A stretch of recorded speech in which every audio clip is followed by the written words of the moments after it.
Je suis sûr que toi aussi tu veux améliorer la qualité de tes vidéos, non? Je vais te montrer comment le faire grâce à ces 5 outils basés sur l'intelligence artificielle. Je voulais aussi mentionner que je n'ai aucun sponsor ni partenariat avec ces outils. Le premier outil, tu dois certainement le connaître, c'est ChatGPT. Alors j'ai pas besoin de te présenter ce qu'est ChatGPT, à moins que tu vis dans une caverne depuis quelques années. En gros, ChatGPT c'est un peu comme mon binôme invisible, mon second cerveau. Et il est assez compétent, je veux dire. J'utilise ChatGPT pour énormément de choses au quotidien. Mais pour la partie créative, ChatGPT va m'aider à brainstormer mes idées et surtout à les structurer.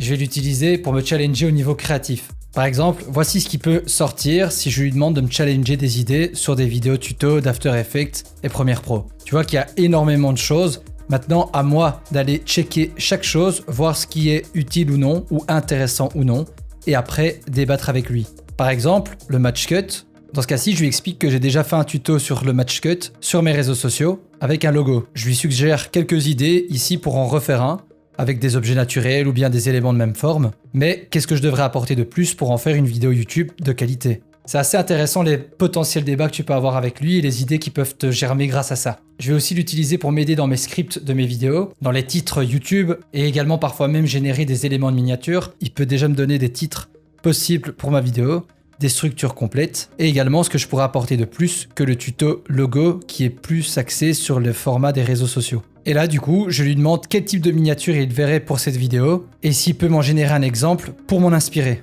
Alors voici ce qu'il a créé. Ça vaut ce que ça vaut, mais ça permet d'avoir une base, une inspiration pour créer la miniature de ma future vidéo. Et je l'utilise aussi pour créer des prompts pour les outils que je vais te montrer par la suite. Bref, ChatGPT est vraiment complet et il va t'aider à faire énormément de choses. Le deuxième outil est Xfield. Alors Xfield, je vais l'utiliser lorsque j'ai une idée précise en tête de l'effet que je souhaite. En effet, Xfield propose énormément d'effets déjà tout prêts. Tu n'as plus qu'à y glisser une photo et de là, Xfield va faire automatiquement le prompt et donc l'effet que tu auras choisi. J'avais pris cette photo et je l'avais uploadée dans Xfield. Ensuite, j'avais été chercher l'effet Dieu du tonnerre que je peux mettre ici et aller rechercher directement l'effet. Et je voulais également avoir un deuxième effet en un qui était donc l'explosion de building. Donc pour ce faire, j'ai cliqué sur Mix et puis j'ai tapé ici Building Explosion. Je n'ai pas dû générer de prompt, c'est là qu'est la facilité en fait avec Xfield lorsque tu veux exactement un des effets qui se trouve dans le catalogue. Et voici ce qu'il a généré. Tu peux voir que c'est pas parfait, qu'il y a des débris qui sortent de mon corps, mais franchement je trouve le résultat vraiment impressionnant.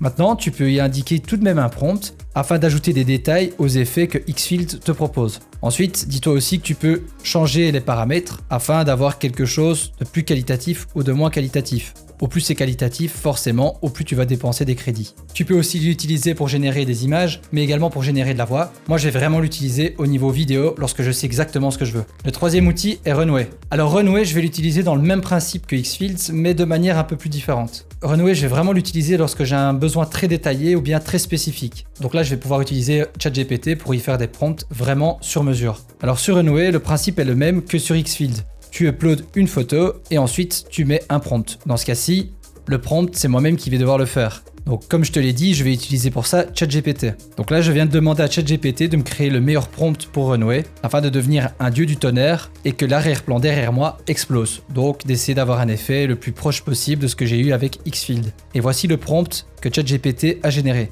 Donc je vais le copier et le coller dans Runway. Et j'appuie sur générer. Bon là je te l'accorde, le résultat il est vraiment pas ouf. Alors si c'est pour faire un effet qui est proche de Xfield, autant le faire directement sur Xfield. Mais ce qu'il faut faire dans ces cas-là, c'est retravailler le prompt afin d'avoir le résultat escompté. Avec Runway, je peux aussi partir de rien. C'est-à-dire qu'au lieu d'y uploader une image, je vais y uploader une image noire et lui demander de créer ce que je souhaite de A à Z.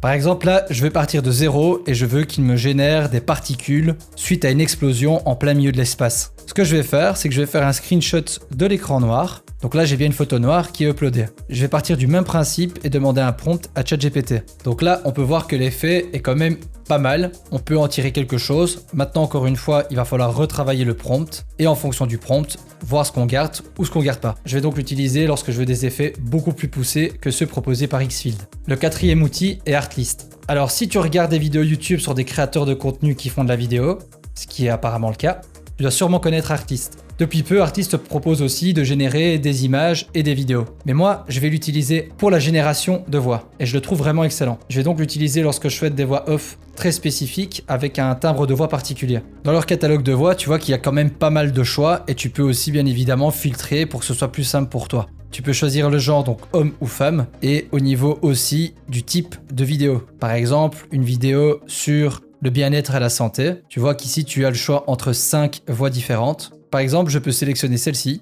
et lui donner une phrase. Au niveau de la langue, tu auras un peu plus de choix si tu le laisses en anglais, mais dans ce cas-ci, vu que j'ai écrit en français, on va aller choisir français. Tu peux choisir la vitesse, donc le débit de parole, et aussi l'émotion. Tu peux aussi mettre des effets, mais je t'avoue que je n'utilise pas trop, parce que je les mets moi-même après en post-production si nécessaire. On va donc générer et écouter ça. Et voici le résultat. Abonne-toi, Mike. Il est sympa en vrai. À l'heure actuelle, si tu dois choisir vraiment un outil global, je pense qu'Artist est un bon outil pour ça. Vu les éloges que je fais sur eux, ils devraient me sponsoriser, tu crois pas ? Le 5e et dernier outil est Topaz. Alors moi j'utilise exclusivement la version pour vidéo, comme tu t'en doutes. Topaz c'est un peu mon sauveur. Avec Topaz Video AI, tu vas pouvoir faire énormément de choses. Moi je l'utilise essentiellement pour l'upscaling. L'upscaling va en fait te permettre de passer une vidéo qui est en HD par exemple, en 4K. Donc là j'ai par exemple uploadé le résultat que j'avais eu sur Xfield. Donc ce que je vais faire directement, je vais aller chercher Upscale to 4K. La résolution actuelle de la vidéo, c'est du 720p. Au niveau des paramètres, il doit y avoir énormément de tutos sur Topaz pour te dire les meilleurs paramètres qu'ils soient. Je t'avoue que moi, je le laisse directement comme ça et j'exporte. Pour moi, les résultats sont toujours très bons, directement sans toucher aucun réglage. Et franchement, ça marche super bien. Voilà, c'était les 5 outils IA que j'utilise personnellement pour améliorer mes vidéos. En fonction de tes projets et de ton budget, à toi de tester pour voir ce qui te correspond le mieux. Il existe énormément d'outils à l'heure actuelle et certains sont même gratuits. Et en 2025, je trouve ça dommage de s'en priver. D'ailleurs, dis-moi en commentaire si tu connais d'autres outils, ça m'intéresse. Si la vidéo t'a plu, je t'invite à liker et à t'abonner. C'était Mike et je te dis à la prochaine. Ciao!